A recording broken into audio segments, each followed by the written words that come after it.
Vi har den næste store taler. Det er Henriette Bertelsen. Giv hende en hånd.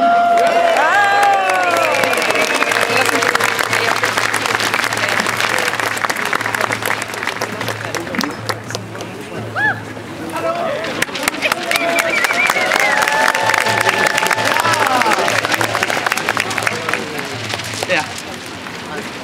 Mit navn er Henriette Bertelsen. Jeg er født og opvokset i Grønland og har boet her i Danmark i en menneskealder, siger man vist nok, omkring 45 år. Og har fulgt med i historien, vores fælles historie igennem tiden, og har en masse meninger omkring det. Men i dag skal vi stå sammen. Kære venner i Grønland, Danmark, Sverige, Norge, Færøerne, Island, Frankrig, Spanien, England. Det er alle dem, der står her, som har meldt, at det kommer fra de her lande. Ja.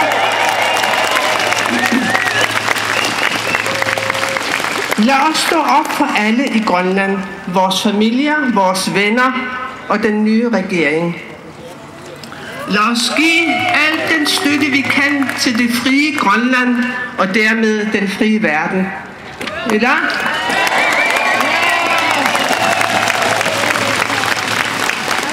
Vi demonstrerer mod det voldsomme grænseoverskridende amerikanske pres, der finder sted mod Grønland, og dermed også Danmark, NATO og den frie verden.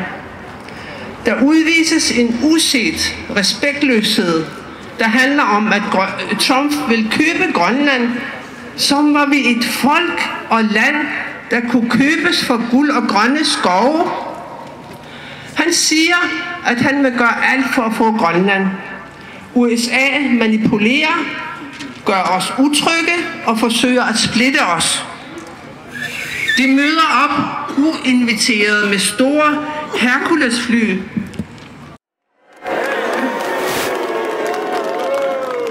Og det er inden den nye regering er dannet. Det er ikke tilfældigt, og det er så, hvad kalder man det? Hvad kan man kalde det? Uforskammet. Amerikanerne siger, at de kan gøre livet bedre for os i Grønland end Danmark. Virkeligheden er, at amerikanerne har behandlet deres oprindelige folk meget grimt og sætter dem i reservater og tømmer deres land for olie og mineraler. Er det det, han vil gøre i Grønland? Amerikanerne har travlt med at pege fingre, men realiteten er, at USA flere steder i Grønland bare har forladt steder med store miljømæssige konsekvenser, blandt andet en tidligere atomreaktor under indlandsisen. Grønland og Danmark har hele tiden lagt op til et fredeligt samarbejde med dem. Jeg er med til at arrangere demonstrationen for at undgå en følelse af magtesløshed. For jeg tror på, at når vi står sammen, er vi stærkest.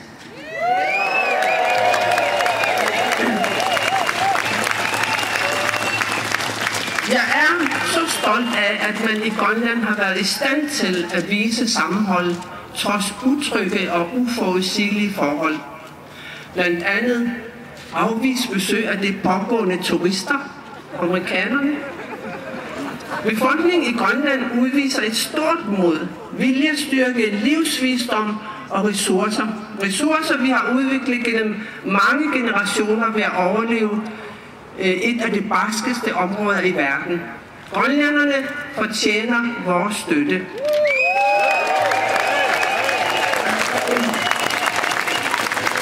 Vi har i mange år levet i fred og ro, side om side med amerikanerne i Grønland. Vi har haft en viden om, at der har været udmærkede forsvarsaftaler mellem USA og Danmark omkring Grønland. Disse ting gælder stadigvæk, og det skulle man ikke tro, at man vidste i Det Hvide Hus. Ja. Som den nye regeringsleder Jens Frederik Nielsen i Grønland siger, har det aldrig været vigtigere at stå sammen og tilsidesætte eventuelle uoverensstemmelser mellem vores lande, og i stedet passe på de gode ting, vi har sammen, som styrker vores bånd. Vi skal gøre os umage.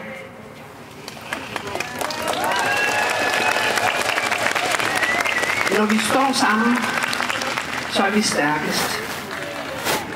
Jens Frederik Nielsen rækker hånden ud til Danmark, og han siger også noget andet, som er meget, meget vigtigt. Og det er, at han efterlyser ligeværdighed fra Grønland, fra Danmark.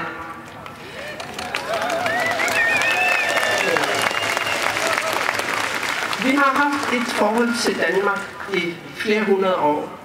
Et forhold, der trænger til at blive fornyet, så der skabes et ligeværdigt forhold mellem grønlændere og danskere.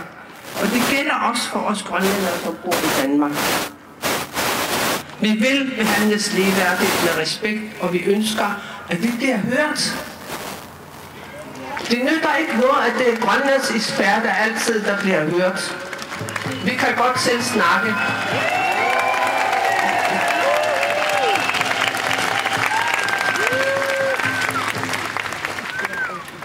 Jeg vil ikke gå i detaljer her, for det her handler om noget andet, og det er, at vi skal stå sammen.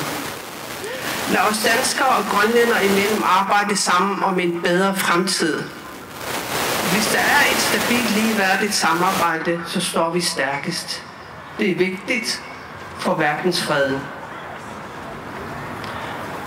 Men hvor er de allierede til Grønland i det internationale samfund? Det har jeg savnet hele tiden. Er det lykkedes Trump at splitte sammenholdet, og hvilken effekt vil det få for Grønland? Hvor er de nordiske lande, NATO og FN?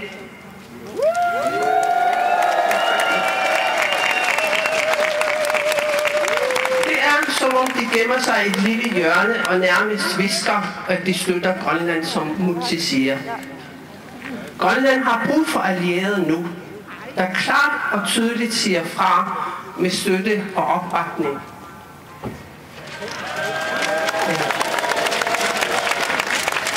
Grønland vil behandles med respekt og ligeværdighed. Lad os vise USA, at vi med visdom, styrke og sammenhold står sammen. Grønland er ikke til salg.